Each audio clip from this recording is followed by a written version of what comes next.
Sanje Jambur Zolden Himijan, Zoner Monum Chambur, Nagyad. Bakar Targam Zanto Shermaldo, Tumba de Janla Ki Jom Sar, Nature Roar Chering Jankams, Jawar Egyptian, Yella. Jimmy Panzo Jala Soran, the Gordio Toban Power, Shenji, Longo, Toban Power, Shenji. Gordio Toban Power, Shenji, Lo Shan Shang, Pejan and Jenanzo. 我今讲完多数持愿进入了真实，为度化一切众生，请发无上的菩提心。天内中等的就先机里为兰德克的改造吧，乱咱们那个三生那么细节中小的吧，改为因为上次生活进步的改了叫做东周南子三生日日上的主人在的，是俺们呢他那都不是西那样。 득진기 강성가지 다동 라리양 안송 침불 똥으로 길도 상주 생활이 탑람기 빌도라 땐네 샘진망부 리기사 좀브르시니 대덕라 체르브군 말남 잠브르시나양 장원랑그 샘진노 랑랑그 랭안비 왁착 스틱부디 타르마 탁다 라리양 똥으로 길베 上次生活进步的，格瓦德玛热深圳主任在巴拉国家起码不打白人哦，或者呢，刚是个是kim多的人，南诺的，好像是这个吧呢，好像是这个农人当、大当、新科当、生科当、斗志当，而东北当、德政啦，所被勇士，刚呢，这个一这么一个的，没得这个啦，德当呢，才不是些把这呢，给些人刚是。 청와 조라람 케바 등고바람 케바 노진진 직바 조라람 케바 데니 올로르드 타그네 람노르 강즈글란 드르크트 메바 제발락 교치시르나 양산들 직바 연 교치 등고비 탑 문자바 담말람 케바 연남 지바나 람노르 강즈 기 데르크트 투네 조데 라니 양사 쳔부르 직브르시 양사 침부르 직브르 시네 데레 라르도 시소 데너 기브시는지 락네 데너 기브시는지 락네 존테 양사 침볼레 장장 뜨글라소 빈 세와 마숑와 양탁비 람드 직디 데와 토브르시바 연노 양을 제베디 람노르 강즈글라 메바 제베라 쿄탄네 존테 람감반들 마지기지 람들 직바 강즈그노 남양 데레 타르버 가자 런가 쭉장도른 교로 데니 람노르 강즈짱 데랍 가전 찻미트 지네 데당 캅저르 디스강 기브시닌 데니 키르라리앙 메바 교치 니니에다 람드 지바 강즈그 남 통나 데덕란드르크터 마버 샤고 기바가 wadmet 강지 뜨그당 닌카마와 람드른 지브르 머샤고 가테 지그나 랑가 쳄쭉장도른 게르웨 강즈그 스양 라니키 치와 르렘버 머샤고 디나샹주성과 사이 냥보너 샴바 쳔보다 녀지 쳔보다 담바 임베 테르 득득 nomba semchen남 ngasunggo nele 장장 하당 미공방랍고 데데와 도브르시바고 양득득 nomba semchen 데득 랑랑가 리기 람랍 텐네 등으로 뇽르 시데 남식 데레 타르 클라리앙 데란 지브르 마샤고 베르나 람 노르버 지그네 양서 롱와 강즈데 기브시년 담 차네 라 데닐란 지브르 만지르와 당 그잔데란 지브르 통나 랑니 기츠르메데 마노르 와 데닐라 머직 버슬라리앙 데레 타르샤와라 좀바비노 데르타르나양 강즈 가지가 따동양 람노르 지그네 랑니다 양서를 홍테 타낙 쭉경 노라소 메시바 따동 멈트터 동와진 강지 간송들 동미 쓰리양 데비노 샹츠브선과 사이냥부 탑람키 비스토블랍테네 셈진데도 자데 하다 미콤할랍 고짱 셈진데도 득벌레 하즈 침보 썩버 낀디르라리양 아냐르네스 동네 타리급 메바양 요도 양 디체 제이자르부 타르모 자르데 산집 존던데 란더크토 소랍 존던데 다금 제이자르부 남기 장나 차당 종르 장의 차도 송을 가와당 더적기 장왕랑의 샘진 갈라 판버시 바당 샘진 갈라 노버시 발라 소바 랑랑가 레랍데 샤nam 드진유 더적은 코르담 제바남 직든지 감건던 캬미장 제와나 강즈그남기 켬당 종치르당 종더당 종초당 제츠르당 칸팀 소스 조르트가 원모 강지가 게베사 뻔역점 시바감 야나 산제당 샹치 선회 그즈 김든네 와든 샹와 와든 샹와 당 득장와 당 부당 메톡 종즈 점 쳐버 시바감 양남 도르데 담반도 돈바 데득라 득분 쳐바당 디츠치감 츠급치도 치금 돈벌 시바 데득음 통나 득츠근 제이게르보 남지지 강즈데 데바당 타르타당 마오 산제 남스타와당 기버시도 득츠기 랑랑근 코르남라 소수 톱등 뜬네 원기르 샘진 데득 종르시 득직바테 뜬네 원기르 샘진 데득 원기르 샘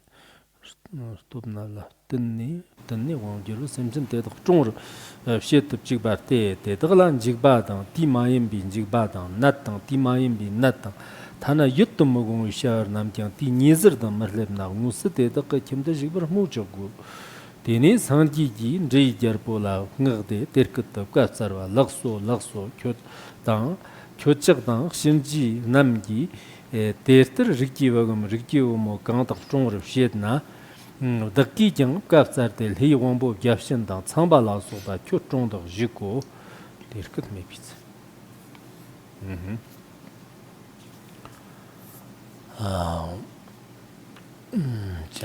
So now let us begin our class on Ksitigarbha Sutra, and before the actual class, I would like to address a few things. And mainly it is towards over here in terms of the management aspect of managing the Sangha. So this is more towards the Dharma teachers over here who's doing the management.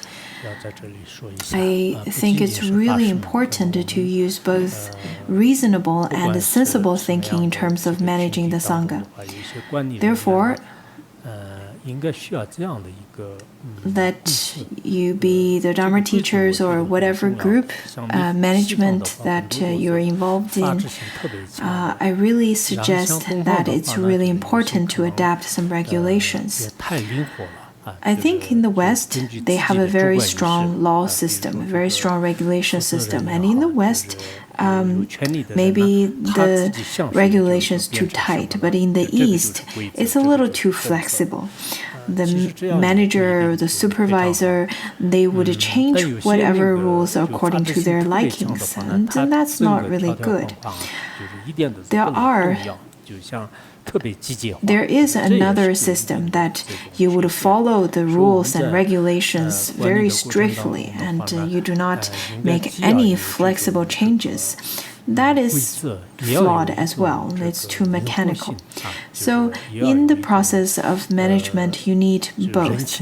You need regulation and you need flexibility. This is really important. I recently met a few Dharma teacher who's in charge of certain management, and that Dharma teacher follows the rules very strictly.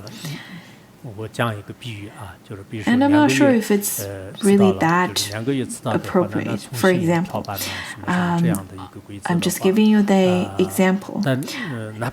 On the rules, it says that if you were to be late for 2 months straight, then you have to change to a different class. On the words, it says it has to be 2 months. More or less than 2 months, they're not 2 months. But we should use that 2 months as a guideline. And if it's one more day than 2 months or one less day than 2 months, it in fact doesn't really change too much in terms of the regulations. So we really have to be more sensible and more flexible. In the process of management, if we don't have regulations, it's going to be quite chaotic. And if we completely follow the regulations and no room for flexibility, then it will be very difficult as well. Especially, I think if it's not something that is a matter of life and death, or something that is to the principles that would violate the principles, I really hope that do not be too strict on following the regulations. We should also be very sensible in terms of the whole perspective. We should have a panoramic view of the whole perspective and be more sensible in such a way. Otherwise, I think that you are probably following the rules too strictly and lose the sight of the whole picture. So in the process of management, I really think that we should not uptake the attitude of considering ourselves as some great officials, some great authority, and we're high above the others. That's in fact not true leadership.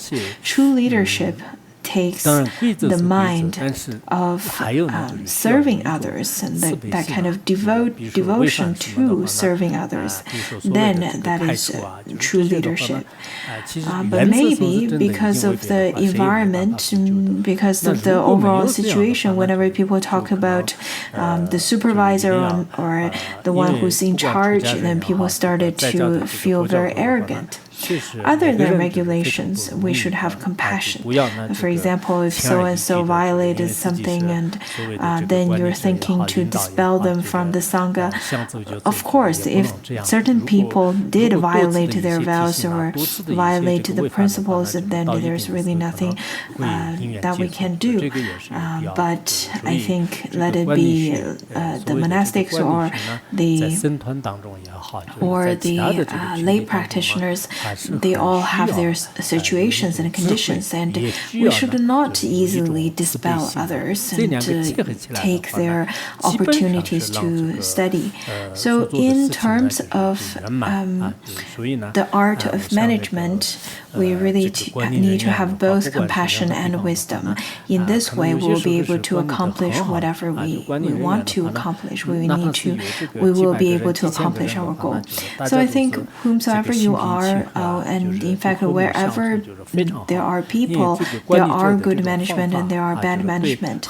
There are the management team or the management where they could keep hundreds and even thousands of people being in harmony with each other. And there are the kind of method where the management would be really well done in terms of the inside the organization as well as cross-organization or cross-departments. So it really is up to the one who's in charge if they have a good character, if they are arrogant or if they're humble, if they can make a harmonious environment or connection among 3 or 4 or more people. Management is necessary. Let it be in the Sangha or in the lay practitioners group. Any kinds of groups or organizations, we definitely need to have management. If we were just like herders or farmers, that's in the ancient time, who are just scattered, then we don't need management. But nowadays, in factories, in monasteries, in temples, we all have, we're also interdependent. And sometimes we may not have the same kind of status. There are the ones who is managing and there are the ones who is following the manager. And there are people who could deal with those kind of with that kind of different relationships really well. So it really depends on the management's wisdom, and that has a lot to do with your own management. If you were to say that, okay, why don't you take care of everything, but you do not even care about if that person has the capacity or compassion or professionalism, then it will be quite chaotic eventually. Let it be in the West or in the East. In fact, our life has changed tremendously.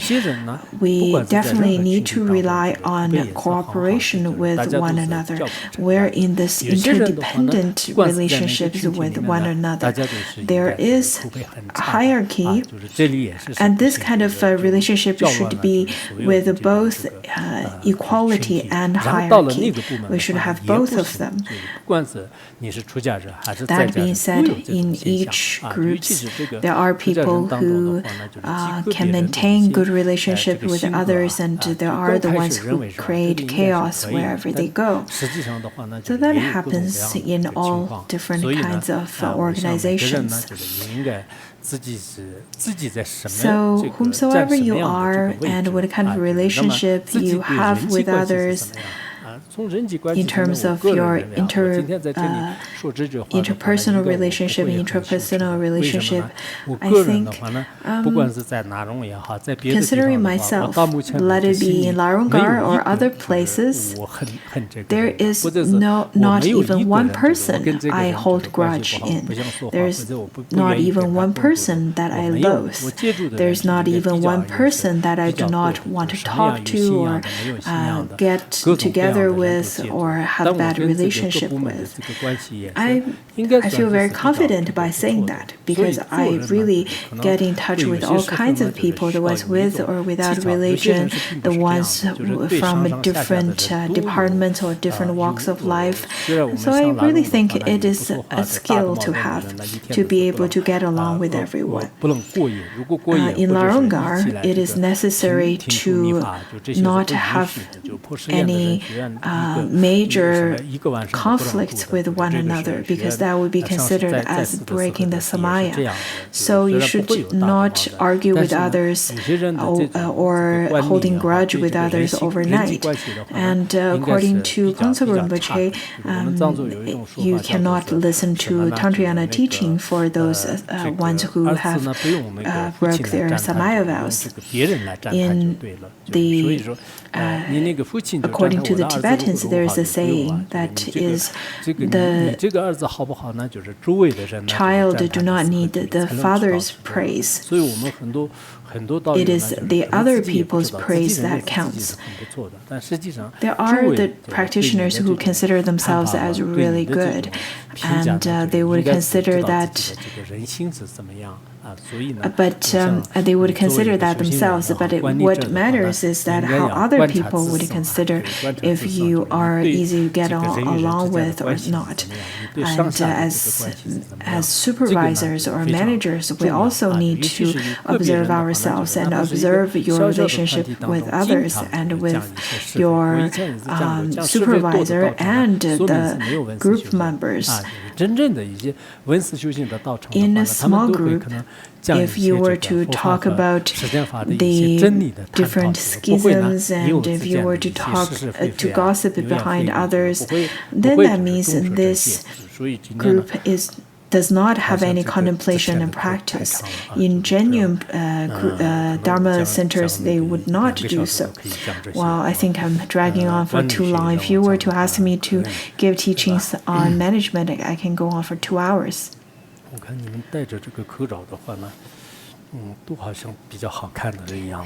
You all look really good with masks on. I guess because your foreheads all look really good, even for the ones without, even for the ones with masks.